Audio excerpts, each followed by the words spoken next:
blast of frigid weather settling down on us this week, many people are thinking spring, the first day of spring.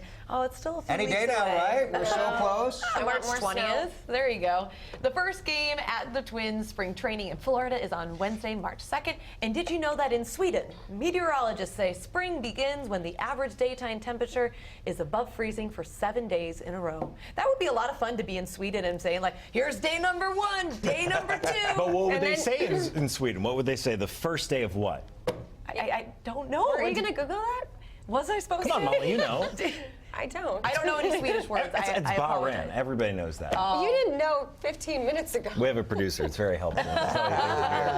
Okay, but here in Minnesota, we love to get excited about, not only talking about winter, but letting this, move on to spring. Well, it And looked even though like it's it was been coming. mild. It looked so good in December. Sure. And I know you dug out November, some December, stats, right? I do. So warm. I mean, we're talking about temperatures and looking at how far above average they were. Here's a look at December, January, and February.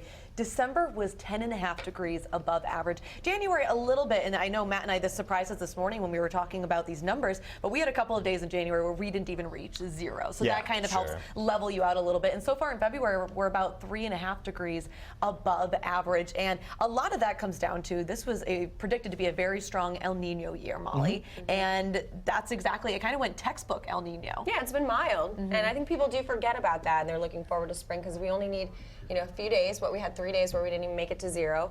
Yeah. So no matter what, people, I think, in Minnesota are always looking forward to spring. And it's not just the weather, it's the prolonged winter season, and then it's also the short days. So long. How so long much does El darkness. Nino last? So we had the nice deal in December. Well, so we get an official update from NOAA tomorrow. That's when that comes out. I'm looking at that Thursday.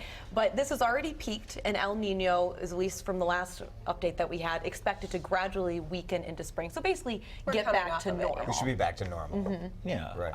I don't know. I think it's interesting. I think you hit on something that's a very good point.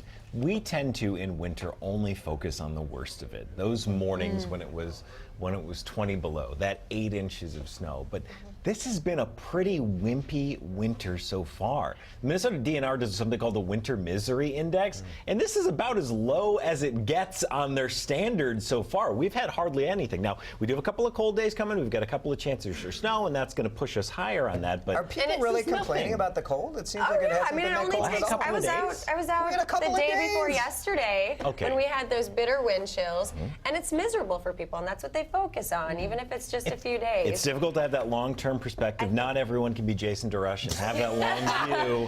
A lot of us live in the moment. Always in Minnesota, everyone's always going to look forward to spring. I think no matter how mild the winter is. So deliver it. Let's bring it to us right now, Kylie. Do you have shorts weather in the forecast?